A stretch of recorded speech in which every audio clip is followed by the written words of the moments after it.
Do do do do do do do. Set up parameters. Do do do. All right, so Freedomville here. What's the topic? Live from the Survival Pod, by the way. And it is Democrats and Islam, this weird relationship. And a lot of people just don't understand it, but you can explain it with some numbers. So this is kind of a deep dive. So Freedomville, like, subscribe. Let's get into it. And always turn up the video speed. Why do I say that? Because, hey, watch videos faster. Why wouldn't you? And as always, this is not a channel for children. I swear, I cuss, I talk about real things. And sometimes I talk about verboten topics, or verboten, how do you say that? And just one parameter I always have in my videos, or my live streams. If you show up and the first thing you say is some generic hi or have an emoji, I will refer to you as a robot or a retard. Maybe both. Let's get into it. So here's the situation. Somebody asked this question. I was watching a video and he's like, I just don't understand how these two groups of people can get along. And the answer is kind of like in World War II, where the Russians and Americans, or the Allies and the Russians, we got together basically for that small time just to defeat Nazi Germany. Okay? It was that much of a threat.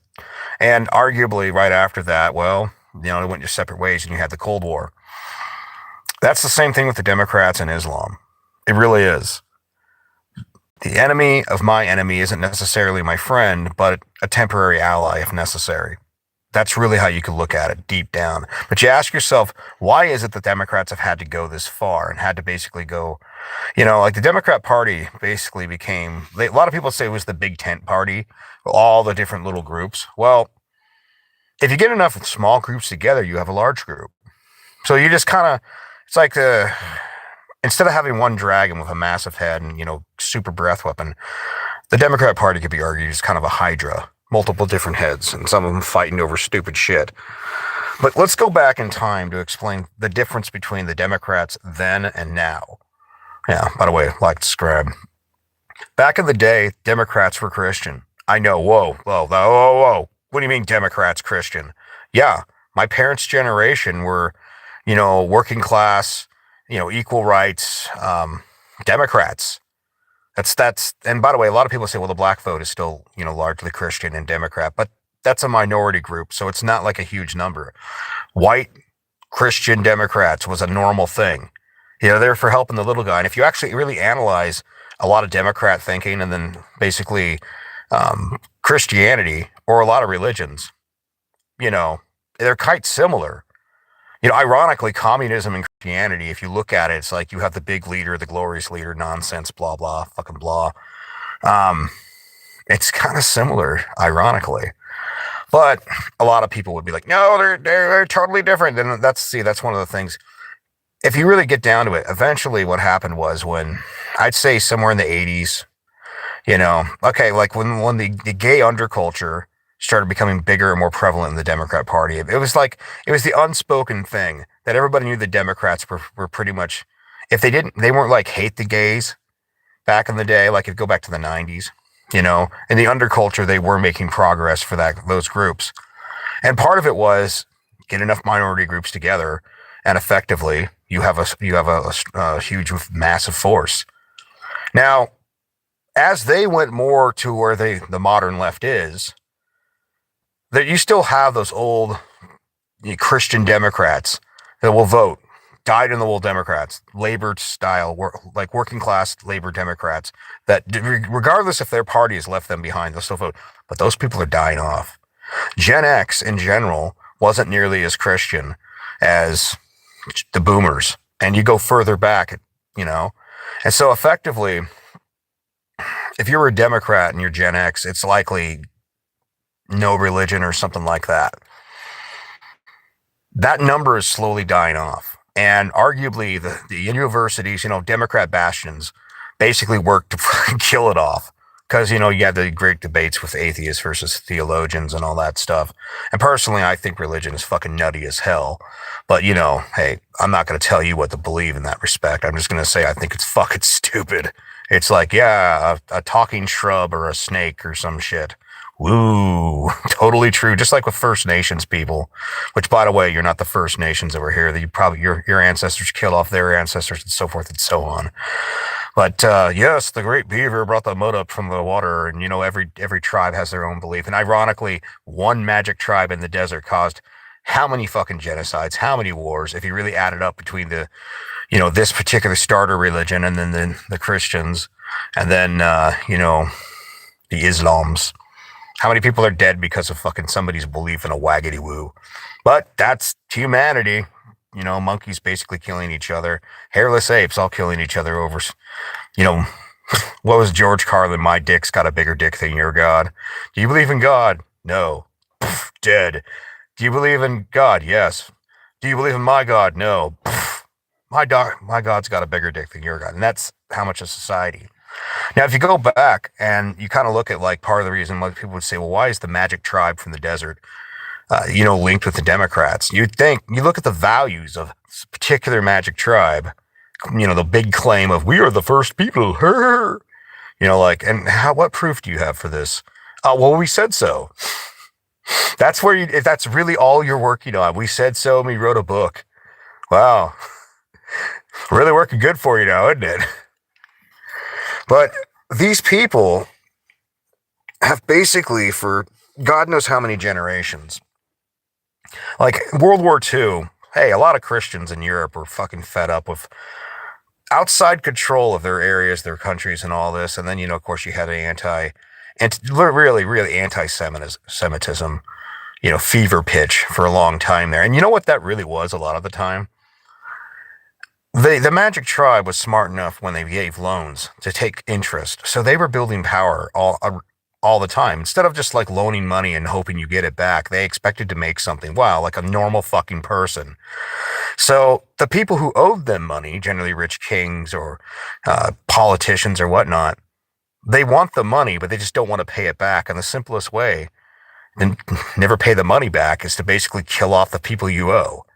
That's what a lot of it comes down to. And when a lot of the people that, own things end up becoming the power brokers in a society, sooner or later, all you got to do is say, well, why do these foreigners? And by the way, Magic Tribe, you guys fucking did that to yourself. You guys basically kept yourself secluded.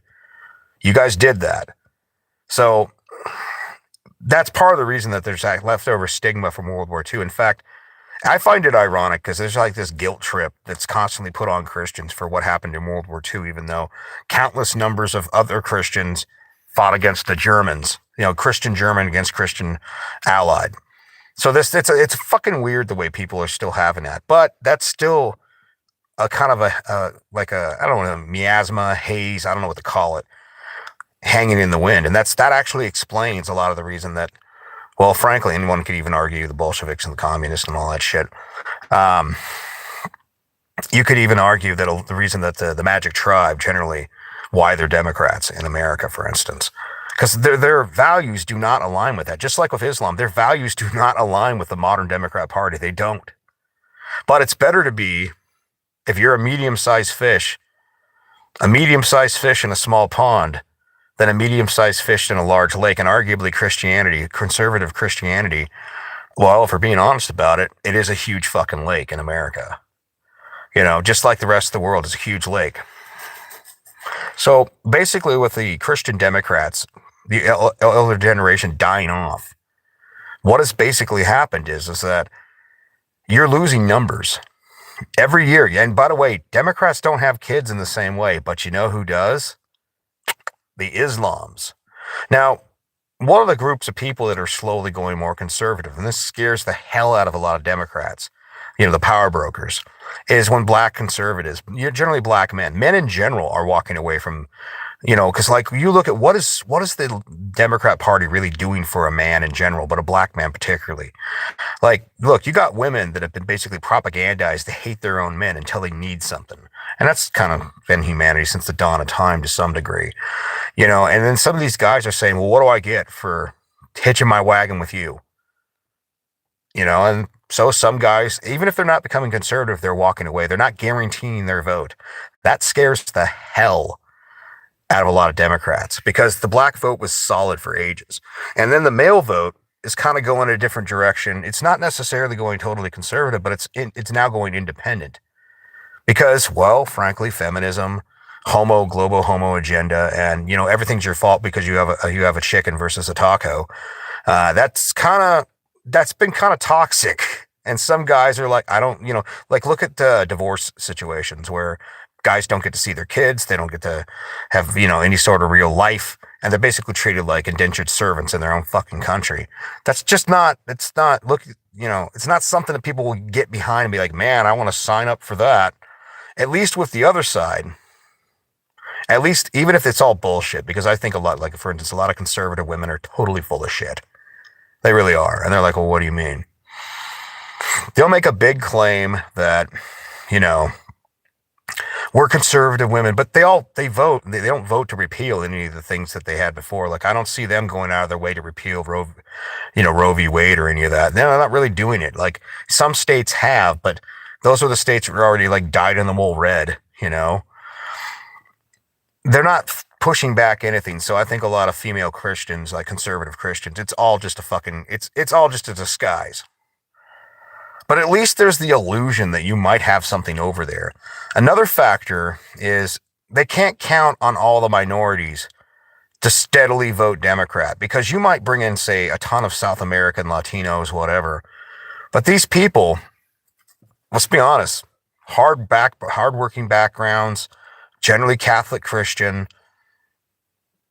After like a few election cycles, if these people end up making their own businesses just for their own good, they're not gonna vote Democrat.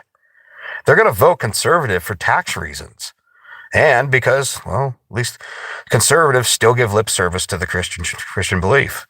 I mean, it doesn't align. So slowly but surely, they're losing ground with the traditional groups of minorities. But wait, there's this new group of minorities ever since 9/11. Now, arguably, people knew about Muslims, Islam before that. But if you asked anybody about Islam, most people, the only person they could think of is probably Muhammad Ali. That's it. Or like, the Nation of Islam, some jackass on the TV yelling some racist shit. One thing you could argue that Islam kind of works with, and whether you want to hear it or not, is Islam, much like Christianity. You know how many people manage to find God in prison? Well, Islam's making leaps and bounds in prisons. Now, what groups and cultures happen to be in prison quite a bit? I'm sorry, but let's be honest, a lot of black people go to jail, and some of them find Islam, some of them find Christian, some of them just get out and live their lives like whatever. But that's a growing number there. You can see this also in Europe and particularly the UK. So what ends up happening is that you got this new growing group. Now, this new growing group does not like the Jewish people whatsoever. Doesn't get along with anybody, but they're a growing, and they want to claim themselves as a minority group, but they're a growing group. So they hitch their wagons with the Democrats, or more likely, the Democrats basically were out there. They just weren't.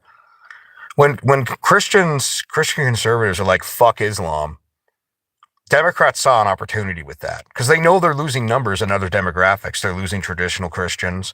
They're losing some of the black vote. A lot of people are getting a little wiser to it. I mean, I got to be honest, that whole like global homo agenda, that doesn't go over with a lot of people. Like trying to, like, it's one thing if you want to be LGBT, but like when someone's trying to give say your kid should be put on puberty blockers because they picked up a dolly, that's just not flying. So you need a replacement population, and Islam kind of fits the bill. Now, these people do not get along ideological wise, but much like in World War II, the Allied forces and the Russians fought the Germans, and that's really what it's like. So you're losing numbers in these groups, but you're trying to replace them with this new group. And this new group does understand that in America, you are a minority group. So it's in their best interest. And the funniest thing is, if you want to talk about the most ultra, like, authoritarian, orthodox, type of thinking, it is Islam in general. Like, if you go back to their home countries, they are not like, oh man, freedom of LGBT this. No, they'd be throwing those people off the building. And as far as, the magic tribe population, yes, they would be killing them too, just like they're doing with the Christians. But they're useful idiots. And that is, I think, how a lot of the power brokers in the Democrat Party views it, just like they view the black population and Latinos as useful idiots. And then the dopey fucking suburbanite Christian, not Christians, but white suburbanite types that are like, yeah, man, it's just Christians and Republicans are bad, man. You get useful fucking idiots. So if you get enough useful idiots together, you do have a strong force. So they're just replacing numbers with other numbers. Because in the long run, like I said, you can't count on like the Latino vote to stay Democrat, because eventually a lot of these people are industrious and they end up building their own businesses. And yeah, they're traditionally Christian, so they're more aligned with, conservatives to begin with. The black male vote is slowly fading away, and the elder Christians, the elder labor style Democrats, of the boomer generation, they're dying off too. So you need a replacement population, and that's where Islam comes in. And it's funny because, yeah, ideologically, all these people do not agree with each other. They don't. They don't. But then that leads to just kind of the thought. I mean, just like with like conservative Christians, I think a lot of you are fake as hell. You are. It's mostly a social club. But like with the Democrats, it's like anything for power. Like when you think about it, like, okay, what group of people gleefully throws LGBT people off of buildings? Well, it's the Islams. That's kind of their thing. What group of people basically hates the Magic Tribe? It's the Islams. It's just funny when you think about all these people getting together, but it's a numbers game. It's ultimately just a numbers game. And if they don't have enough people, they're going to lose elections. So power at any price. And at the end of the day, I think the attitude of the greater elitist, factions, and it's a risky, it's a dangerous game, and maybe one could argue it's the boomer mentality. Like, we'll hold on to power at any cost, even if it's the future of our people. And they're like, well, what do you mean? I think it was Yasser Arafat that said Islam will take over Europe, not with a gun, but through the voting booth. It will take over via the womb. And he was right to some degree. You let all these people into Europe, and the same thing in America. And these people have traditional values and have lots of children. Kind of like what you see with Mormons. They have lots of children. And so what ends up happening is the future doesn't belong to right and wrong. That's all nebulous bullshit concepts. The future belongs to who's there. So now if you establish these Muslims as Democrats, hopefully they'll be voting. But ultimately, here's what will happen. Sooner or later, once you have enough of a populace, and they are the breeding populace, and they slowly take over your countries, they're going to vote for their beliefs. So it's the last death grasp of a fucking boomer generation of Democrats that are just trying to hold on to power by any means. Like promising anything they can do to anybody in order to stay right where they're at. Now, you see the same thing with Christian conservatives. Out of touch boomer conservatives. But the reality of it is, in the long run, currently conservatives, as ineffective as they are, at least they have a future. The future for the Democrats, if they keep going the way they are, it's depopulation and eventually being taken over by what could be argued is an even more conservative, authoritarian conservative religious group than Christians could ever be in the modern age. But hey, that's the grand game. Whatever. So take it easy.